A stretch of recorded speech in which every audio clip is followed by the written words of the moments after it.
አንድ አምላክ በሚሆን በአብ በወልድ በመንፈስ ቅዱስ ስም በእውነት አምነን ጥር 3 ቀን የሚጸለይ መጽሐፈ ስንክሳር ይህ ነው።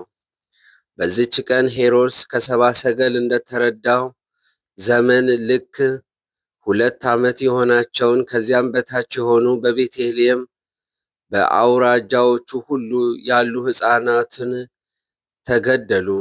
ቁጥራቸውም 14,000 ነው። እነርሱም ከሴቶች እንደተወለዱ ንጹሐን የሆኑ ናቸው።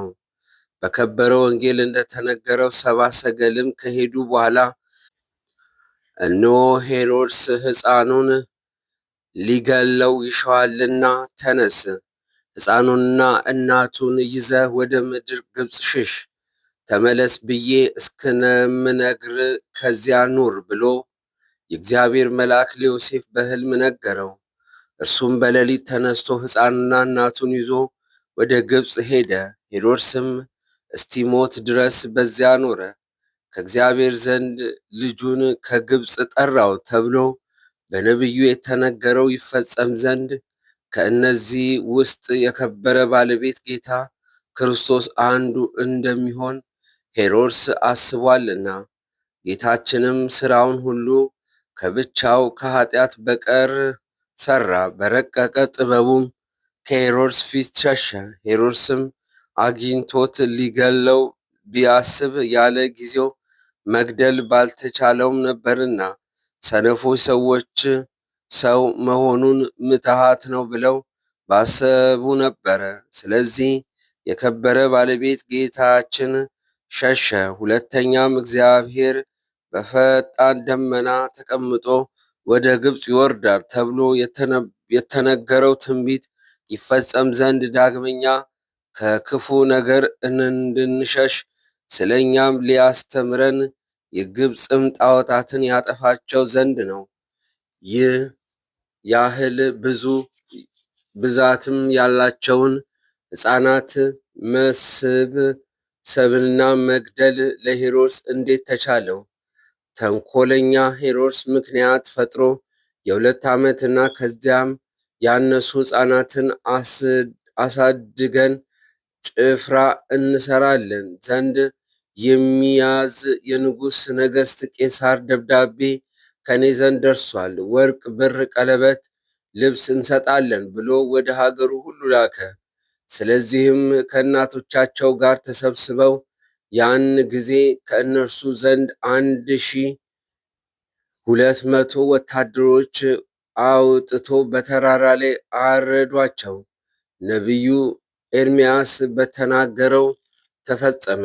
ራሔል ስለ ልጆቿ ስታለቅስ ብዙ መከራ፣ ጩኸት፣ ሙሾ፣ ለቅሶ፣ ዋይታ በራማ ተሰማ። ለቅሶ ሞተውን መጽናናትን እምቢ አለች።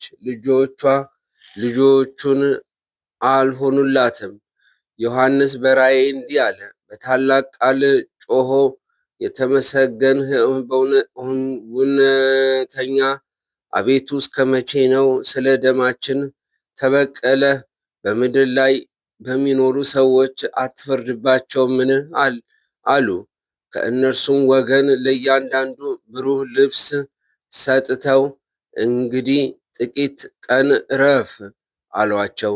እንደ እነርሱም ላሉ ለእግዚአብሔር ባለሟሎች እንደ እነርሱ ይሞቱ ዘንድ ያላቸው ወንድሞቻቸው እስከሚፈጽሙበት ቀን ድረስ እንዲህ የሊህን ሕፃናት ነፍሳቸውን አይቷልና። ዳግመኛም እንዲህ አለ። ብዙኃኑ ፊት በ4ቱ እንስሶችና በ24ቱ አለቆች ፊት አዲስ ምስጋና ያመሰግናሉ። ከግብፅ ምድር ከታወጁ ከ14,004 ሕፃናት በቀር ይችን ምስጋና ሊያውቋት የሚችል የለም። እነርሱም ከሴቶች እንደተወለዱ ንጹሕ የሆኑ ናቸው። ለእግዚአብሔር ምስጋና ይሁን፣ በረከታቸው ከእኛ ጋር ትኑር ለዘላለሙ አሜን። በዚህች ዕለት ዳግመኛ የከበረ አባት የአባ ሊባኖስ የዕረፍቱ መታሰቢያ ነው። ይኸውም መጣዕ ነው። የዚህ ቅዱስ የአባቱ ስም አብርሃም የእናቱ ስም ንግሥት ነው። እነርሱም በወርቅና በብር እጅግ የበለጸጉ ናቸው። ለዚህ ቅዱስ ሚስትን ባመጡለት ቀን የእግዚአብሔር መልአክ የከበረ ገብርኤል በሌሊት ጠርቶ ከአባቱ ቤት አውጥቶ ወደ አባ ጰኩሚዎስ አደረሰው። በዚያም መነኮሰ።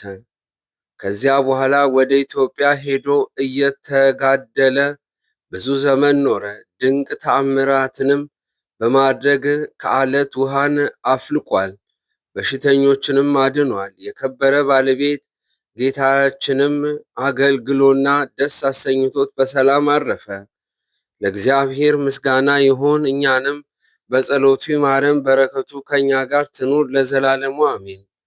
በዚህች ዕለት የሴቶችን ጠጉር ሹርባ ሲሰራ የኖረ የአባ አሞን መታሰቢያ ነው።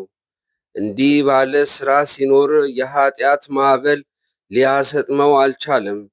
በረከቱ ከእኛ ጋር ትኑር ለዘላለሙ አሜን። የተመሰገነ አብ ልዑል ነው። የተመሰገነ ወልድ ክቡር ነው። የተመሰገነ መንፈስ ቅዱስ ታላቅ ነው።